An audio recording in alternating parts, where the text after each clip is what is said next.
brand new album. I've had a chance to sit down and take a listen to it, and it's an absolutely fantastic album, so congratulations.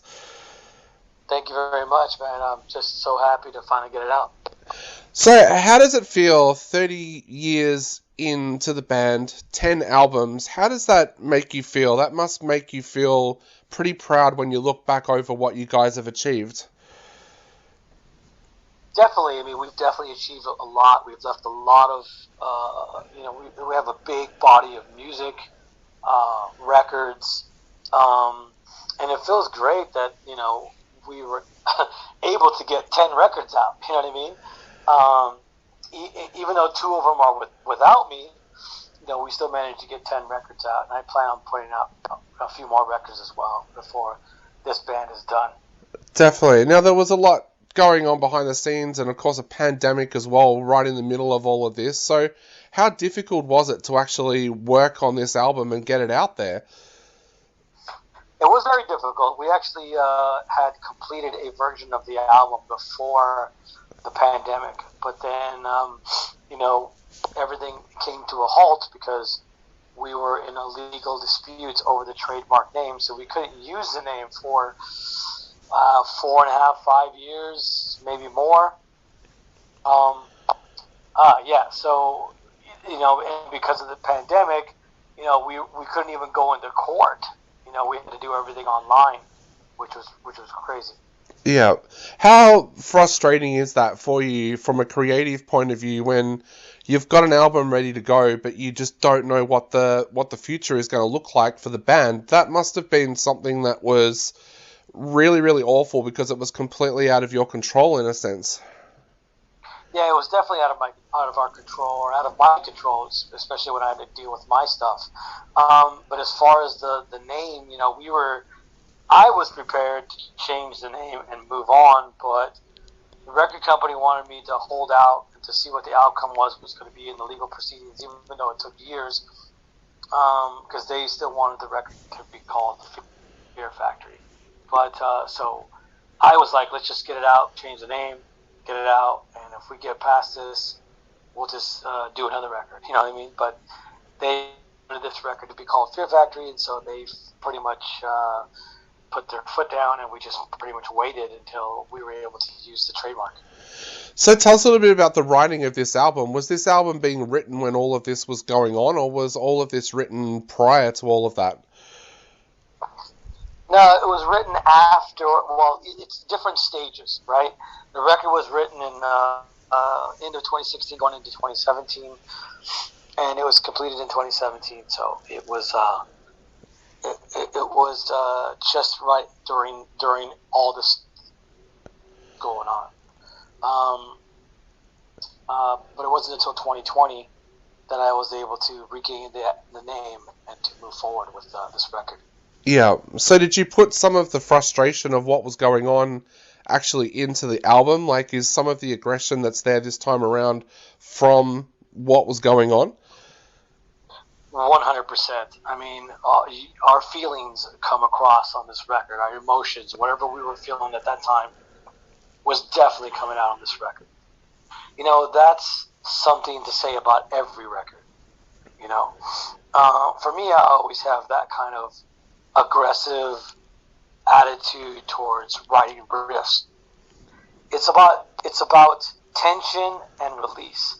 I like to add the tension, in the music, and then the release is the beautiful melodic choruses that come out, and that's I always try to apply that on every record that I do. Yeah. So what is that writing process like for you with riffs? Like, how does a riff come to you? Do you find yourself just jamming and it suddenly comes to you, or can you find yourself sitting down somewhere and suddenly you get a riff in mind and you have to sit down and write it? All of the above. I mean, it comes to me, if I'm sitting in a rehearsal room with a bunch of guys jamming out. It comes to me if I'm just, walking down the street, to going to go get a drink, and I'm walking down the street, and I just hear riffs all the time. I hear riffs even just talking to you right now. I hear riffs. That's just how my mind works. Yeah. So tell us a little bit about the people that you also worked with on this album as well. You brought Igor in to do keyboards. Tell us a little bit about working with Igor and why you brought him in to work on this album. Igor is definitely a fun character to be around. He's a funny, he's also a very talented person, not just with keyboards, but production, guitar, piano, you name it. He's just one of those prodigies that could pretty much do it all. And working with him was definitely a learning experience. He produced Bert's vocals, and he also did a lot of the keyboards on the record. Some of it we used, some of it we didn't use. Some of it is very dominant. Like, for instance, the song called Recode, which is the first song on the record. That one you can really hear how much of the cinematic, movie-esque type of vibe that he put into the song. And I love him for that. He's done quite a few other songs on the record as well. But that one really stands out to me because of all the keyboards play a really big dominant role. And it definitely builds a lot of tension in the music. Yeah, and you've got Damien there as well as the producer. What do you feel that Damien brings to your music as well? Well, first of all, Damien knows me. He knows Bert. He's a very talented guy. He knows what our style is. He knows what we like and what we don't like. His editing is impeccable. His production ideas are great. We've been working with him since The Industrialist. So I've learned to trust him. He has great opinions and great ideas. For me, it was about putting the dream team back together. Yeah. I got Igor, I got Max Karen to do keyboards, I got Giuseppe Bassi to do keyboards. Damien did some keyboards.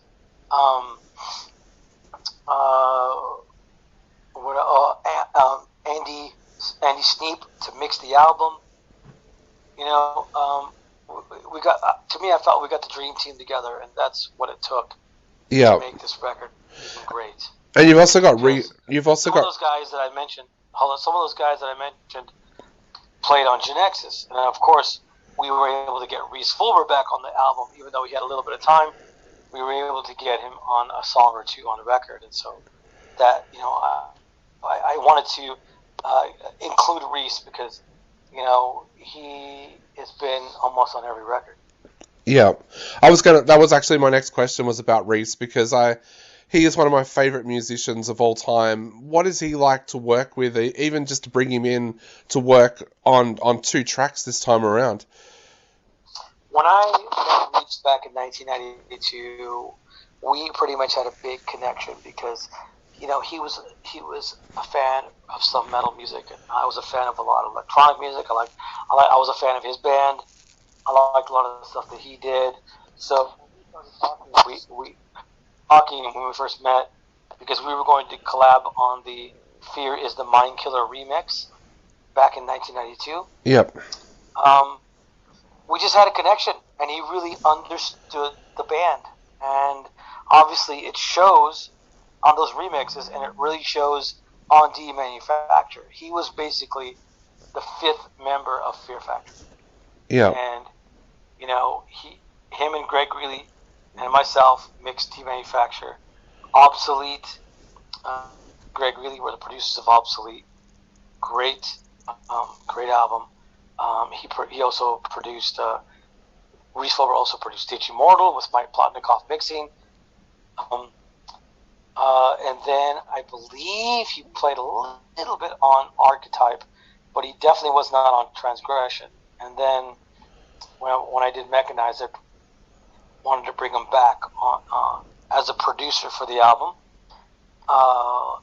and the Industrialist and Genexus.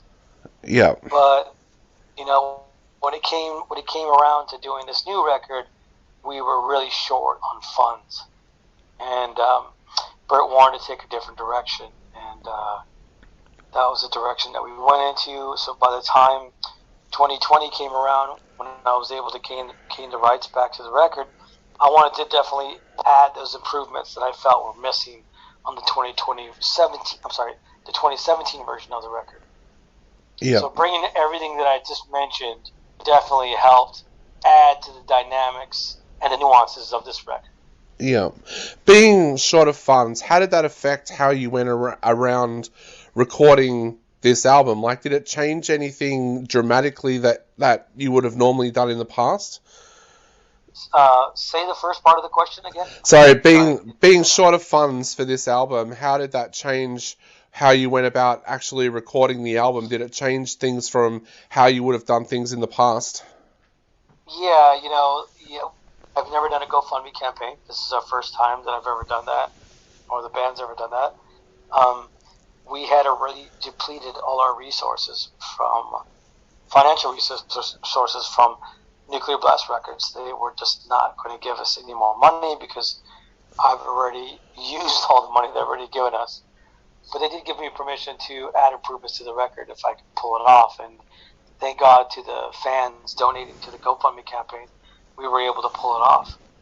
But yeah, it's the first time we've ever done anything like that. Yeah. And it was actually some of the fans that actually were the ones that suggested I do a GoFundMe campaign.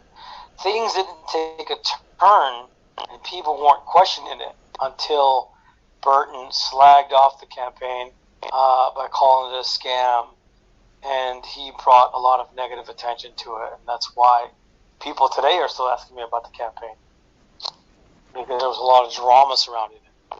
Yep. That he started. Yeah, unnecessary drama that he started, and I just whatever. Yeah. The campaign was still successful, and we were able to move on. Exactly. And how do you feel now that the album is coming out? Like, is there an excitement there, or are you a little bit nervous about the album coming out now? Definitely not nervous about the album coming out. And a lot of excitement. I think that I think everybody's like it. A lot of the journalists that I spoke to seem to really love the record. Some of the reviews that I've already been reading have been 10 out of 10. So I'm expecting the fans to really enjoy it, to really get into it, and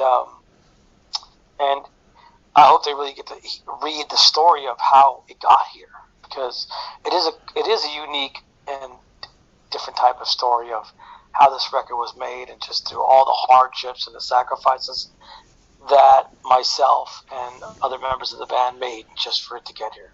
Definitely. And where to now for the band? Like, where are we looking for the band to go in the future, especially in this crazy world that we're in now? Like, even as I'm talking to you, I'm watching the news on a screen behind me, and it's coming up with that our city's about to go back into lockdown. So that's happened in the last hour. So where to now for the band? Your city, you said? Yeah, here in Melbourne, we're about to go back into lockdown. We've just been told. So, Fuck. So where do you go now as a band? Because like even touring these days seems almost impossible with these lockdowns happening all around the world. Well, there's bands out there doing small little shows here and there, small touring. Not like getting a bus and traveling across the world or the nation. But for us right now, it's just the main thing is to get this record out. We're going to take our time in finding a new singer, or deciding on a new singer. And we're not going to wait till next year to tour, because I just want to be safe. I want to make sure that everything's open and we can travel to certain countries, because every country has different restrictions. Definitely, yeah. So, tell me to mind my own business if you want to, but how do you go about finding a new singer? Like, is that a process that you actually bring people into audition, or have you already got people in mind, or, yeah? We already definitely have people in mind, and we do want to bring them into our audition, but because of COVID restrictions, we can't bring them here yet. Yeah. So we're going to have to wait. We're going to have to wait that out. And that's okay, because we've got a little bit of time. We've got a lot of video submissions from people across the world, and I want to thank them all for donating their time and sending in the auditions. A lot of them were really good, but we nailed it down to a few great singers, and we're just waiting it out till these COVID restrictions are lifted so they can come out and hang out with us here in California, because chemistry is very important, Oh So yeah, yeah. we got to see how this person works with us in person. You know. Yeah, it is. It's like bringing in a new family member, and I guess a lot of people out there don't realize that. But how important for you is that chemistry? Because, like I said, it's like bringing in a new family member. Well, besides talent, chemistry is everything. Yeah, definitely. Well, mate. Sorry for such a short answer, but that's shit. Yeah. Well, mate, I know we are running out of time very, very quickly, and I just want to say congratulations on putting together such a fantastic album with everything that's been going on around you guys. So congratulations on that. And is there anything you'd like to say to our listeners out there before they get a chance to sit down and take a listen to this album? Yes, I want to say to everyone who's given me and the band 30 years of fanship. I guess you would call it not friendship, but fanship. Thank you for years. I appreciate that, and thank you for everybody who contributed to the GoFundMe campaign to make this all possible for this new record. You can still pre-order the album if you don't have it. You can go to fearfactory.com for everything, and thank you. Not a problem, Dino. Thank you so much for chatting to us today, and again, congratulations on such a fantastic album. Thank you. No problem. I'll let you go, mate. Have a great night, and hopefully we get to see you guys in Australia sometime in the future. Thank you very much, man. Thanks, mate. See you later. Bye.